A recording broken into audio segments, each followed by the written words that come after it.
Hello everyone, I am Seema Kaushik and welcome back to this channel. आज का हमारा topic रहने वाला है, आज हम शुरुआत करने जा रहे हैं दूसरे सब्जेक्ट की, that is business law. Okay, कौन सा सब्जेक्ट है ये? Business law. यस, देखो बिजनेस लॉ बहुत इंटरेस्टिंग सब्जेक्ट है। साथ के साथ हमने अभी इससे पहले बिजनेस फाइनेंस कंप्लीट किया है, हमारे 20 मार्क्स वहां से पक्के हो गए हैं। प्लेलिस्ट में मैंने सारी वीडियोस डाल रखी है, आप सारी की सारी वीडियोस वहां से देख सकते हो। यस, आज हम करेंगे बिजनेस लॉ। देखो बिजनेस लॉ भी सबसे इंटरेस्टिंग प्लस सबसे इजी सब्जेक्ट है, और यहाँ से क्वेश्चन, अब ये नए सिलेबस में ही डला है सब्जेक्ट, और यहाँ से क्वेश्चन जो आता है वो बहुत इजी लेवल के आते हैं। ठीक है, तो अगर आप इसको बहुत ही अच्छे वे में करोगे बिजनेस लॉ को भी, तो ये भी हमारे टिप्स पे हो जाएगा, और यहाँ से भी हमारे 20 मार्क्स पक्के हो जाएंगे। ठीक है, और बिजनेस लॉ इतना इजी सब्जेक्ट है, यकीन मानिए, और मेरा फेवरेट सब्जेक्ट है, क्योंकि जब मैंने अपनी ग्रेजुएशन में इसको पढ़ा था बिजनेस लॉ को, तो हमारे श्री कृष्ण दोहन सर हमें पढ़ाते थे, और उन्होंने इतना अच्छे से पढ़ाया था और हमने इतना अच्छे से ही पढ़ा था। इसलिए मैं आपको बता देती हूँ कि बिजनेस फाइनेंस अगर आप रेगुलरली वीडियोस देखोगे तो आपके 20 मार्क्स यहाँ से पक्के होने वाले हैं। ठीक है, तो अभी हम शुरुआत करेंगे बिजनेस लॉ के अंदर। जो हमारा फर्स्ट टॉपिक है that is Indian contract act. Yes, कौन सा है? Indian contract act. Indian contract act, सबसे पहले हम बात करेंगे इंडियन कॉन्ट्रैक्ट एक्ट कौन सा है। नंबर 1, ये बात है 1872 है। ठीक है, और ये होल ओवर द इंडिया में एप्लीकेबल है। अब आपको पता है वो जम्मू एंड कश्मीर का किस्सा तो वो खत्म हो गया। Yes, so Indian contract act के अंदर हमें क्या करना है? सबसे पहला जो हमारा स्टेप होगा वो हमारा होगा बेसिक से, हम इसकी शुरुआत करेंगे।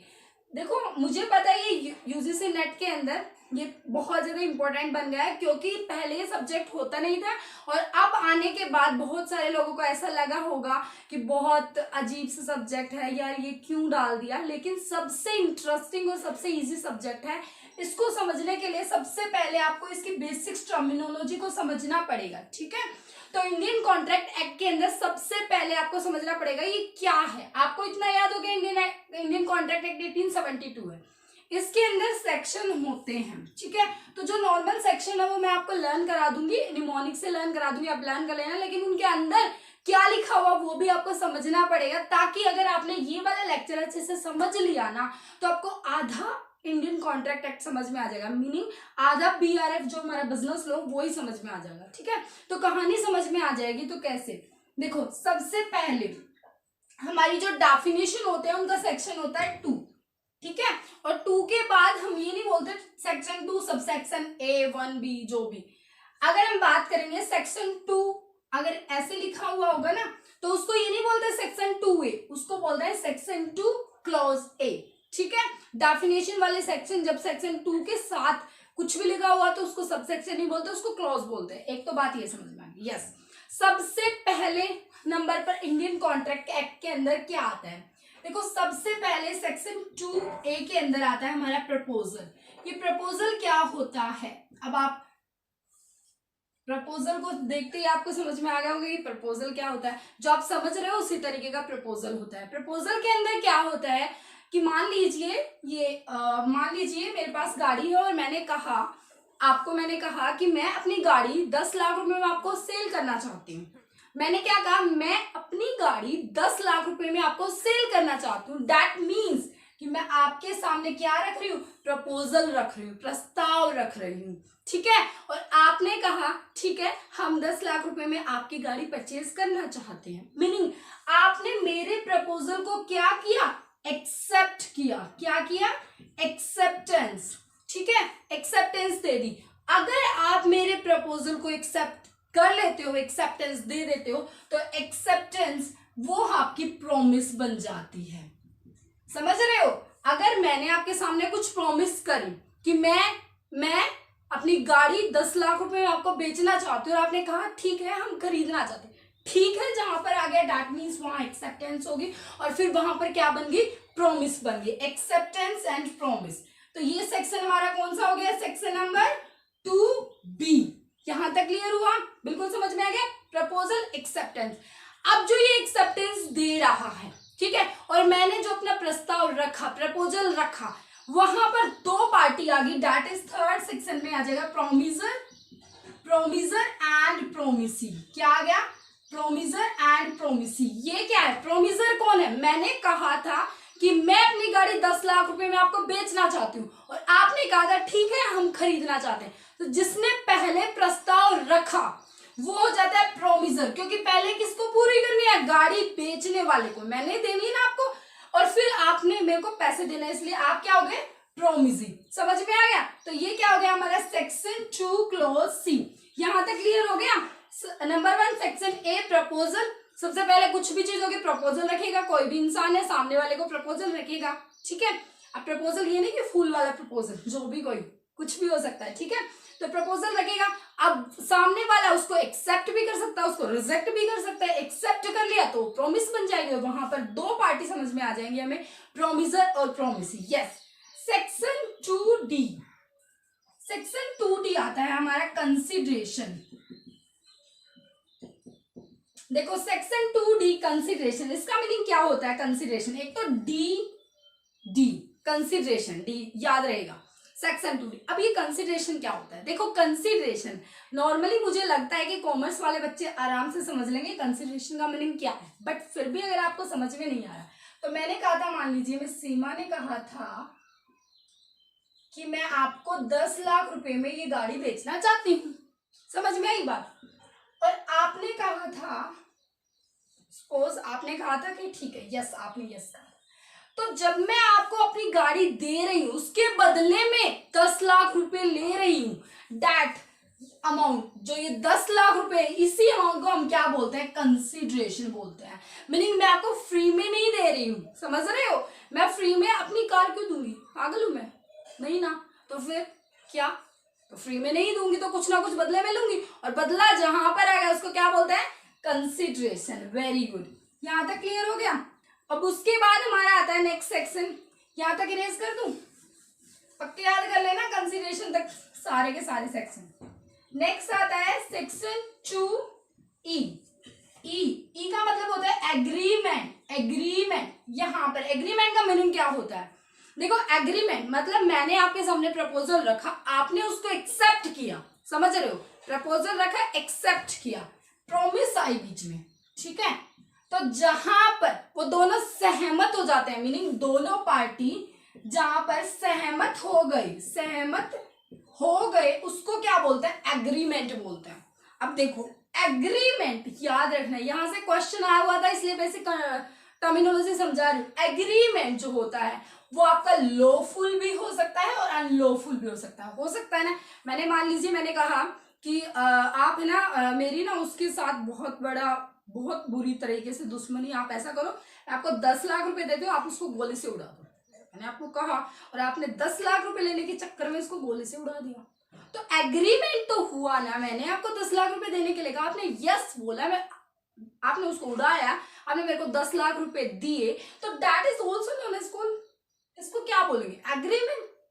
इसको भी तो एग्रीमेंट बोलेंगे, राइट? समझ रहे हो? इसको एग्रीमेंट कहेंगे। मतलब जरूरी नहीं है कि आपका एग्रीमेंट लॉफुल हो या ना हो, ठीक है। तो एग्रीमेंट तो आपका लॉफुल भी हो सकता है, अनलॉफुल भी हो सकता है। एग्रीमेंट का मतलब होता है सहमति, जहां पर दोनों पार्टी आपस में सहमत हो जाती हैं, उसी को हम बोलते हैं एग्रीमेंट। ओके, उसके बाद सेक्शन 2F। एफ का मतलब होता है यहाँ पर reciprocal promise. Reciprocal promise. Reciprocal promise का मतलब क्या होता है? मान लीजिए प्रॉमिस का मतलब क्या था कि मैं आपको, मान लीजिए मैंने कहा था कि मैं आपको 30 जून को अपनी गाड़ी दूंगी 10 लाख रुपए की, ठीक है। और आपने क्या कहा था? ठीक है। फिर हमने क्या कहा? आपने वापस ये बोला कि मैं 6 जुलाई को आपको 10 लाख रुपए दूंगा। दैट मीन्स आपने प्रॉमिस रेसिप्रोकल, मतलब आपने वापस प्रॉमिस करी है, तो उसको बोलते हैं रेसिप्रोकल प्रॉमिस। क्या बोलते हैं? देखो सेक्शन 2G को ना ऊपर से समझते हैं अच्छे से, क्योंकि जब ये अब आने वाले ना ये सारे बहुत इंटरेस्टिंग आने वाले हैं। सेक्शन 2G ये हमारा वॉइड एग्रीमेंट।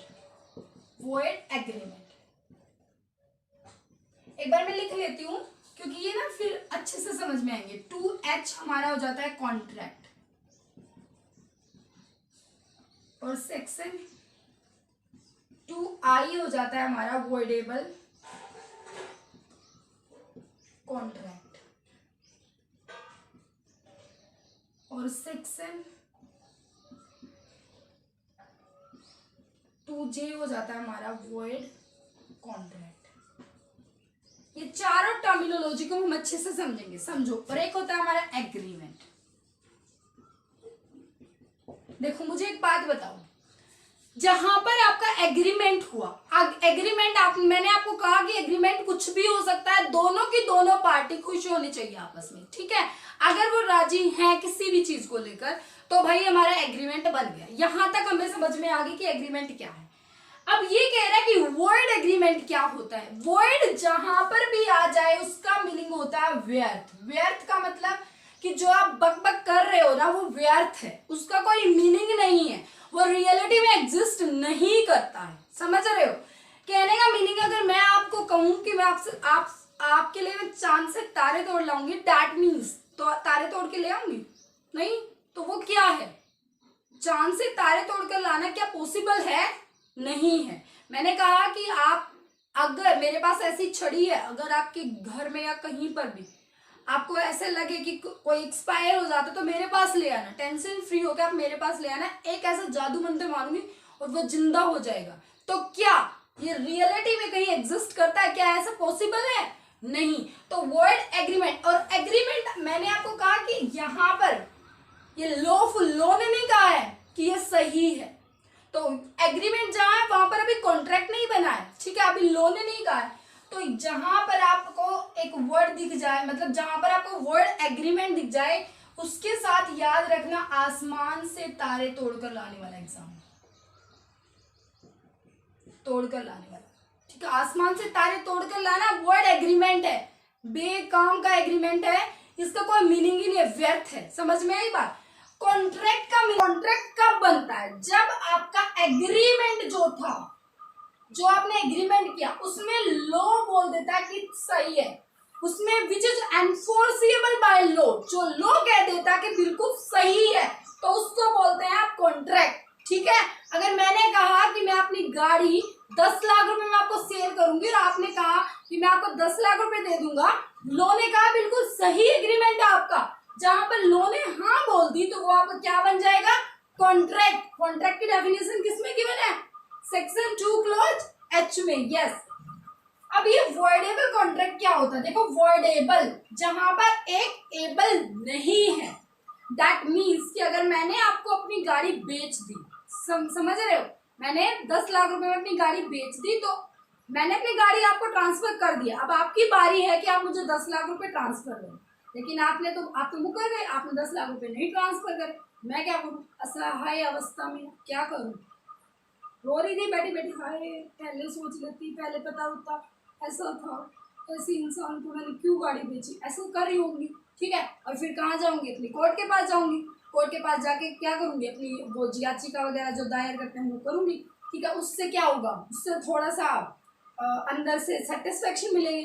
तो ये वॉइडेबल कॉन्ट्रैक्ट का मतलब क्या होता है? जहां पर आपकी एक पार्टी बिल्कुल, मतलब एक पार्टी ने कोई भी गलत काम नहीं किया है, एक पार्टी बिल्कुल अपनी जगह पर सही है, उसने आपको गाड़ी देने के लिए कहा था तो बेचारे ने गाड़ी दे दिया, लेकिन दूसरी पार्टी डिफेंडेंट पार्टी या दूसरी पार्टी डिफॉल्टर है, उसने आपकी प्रॉमिस को पूरा नहीं किया, तो वो हो जाता है आपका वॉइडेबल कॉन्ट्रैक्ट। कॉन्ट्रैक्ट तो था यहाँ पर, लॉ ने तो हाँ बोल रखी, समझ रहे हो।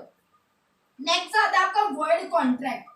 देखो वर्ड कॉन्ट्रैक्ट और वर्ड एग्रीमेंट, इन दोनों के बीच में डिफरेंस से अच्छे से क्लियर करेंगे, क्योंकि अगर हम ना यहाँ से इतने ज्यादा बच्चे कंफ्यूज होते हैं ना, ये समझ में नहीं आता वर्ड एग्रीमेंट और वर्ड कॉन्ट्रैक्ट क्या होता है, ठीक है। तो एक एक को समझेंगे, ध्यान से सुनिए।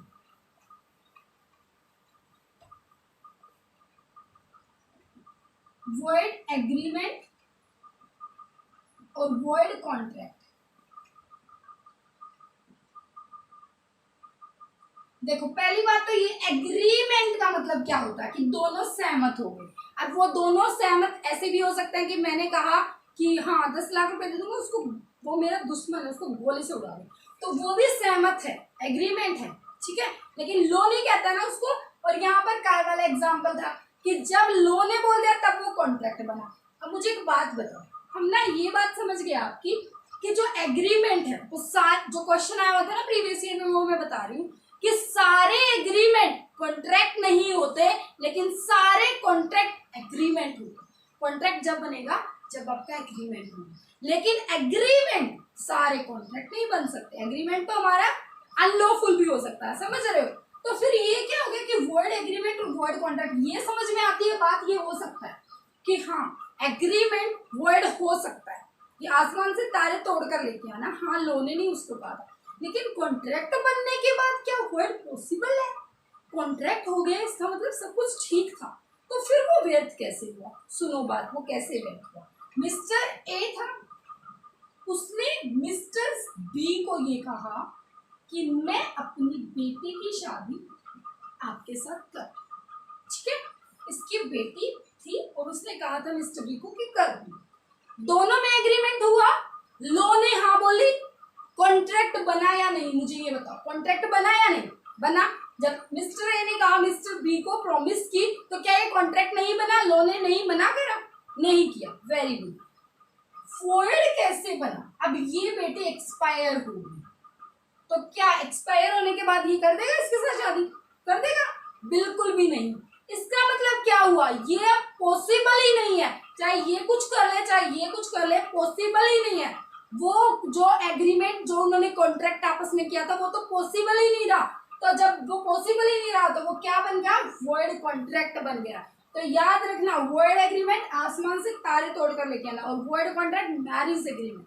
समझ रहे हो? इन दोनों से आपको टिप्स को होना चाहिए, कभी भी नहीं भूलोगे, जिंदगी में नहीं भूलोगे ये, अगर आपने ये लेक्चर अच्छे से देख लिया होगा। अभी तक अगर आप देख रहे हो ना वीडियो, तो आप जिंदगी में इन दोनों चीजों को भूलने वाले नहीं हो। और अगर अभी तक देख रहे हो ना, आगे भी ऐसे देखते रहो, तो आपके 20 मार्क्स मैं गारंटी दूँ कटेंगे नहीं, ठीक है? तो अब उसके बाद दो टर्मिनोलॉजी और रहेगी जो कि आसान है, आप खुद बता दोगे। एक है प्लेंटिफ और एक है आपकी डिफेंडेंट। देखो प्लेंटिफ क्या होते हैं? प्लेंटिफ का मतलब क्या होता है कि जब एक पार्टी, मान लीजिए मुझे ऐसा लग रहा है कि मैंने अपनी गाड़ी आपको बेच दी है लेकिन आपने मेरे पैसे नहीं दिए, तो मैं क्या करूंगी? कोर्ट में जाऊंगी।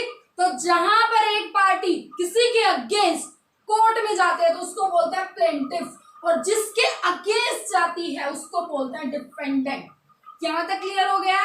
ठीक है, आज का लेक्चर करते हैं यहीं पर खत्म, ठीक है? और अगर आपको वीडियो अच्छी लगे तो आप लाइक शेयर और सब्सक्राइब जरूर कर देना, अपने फ्रेंड्स के साथ सब्सक्राइब कर दिया करो, ठीक है? और थैंक यू सो मच।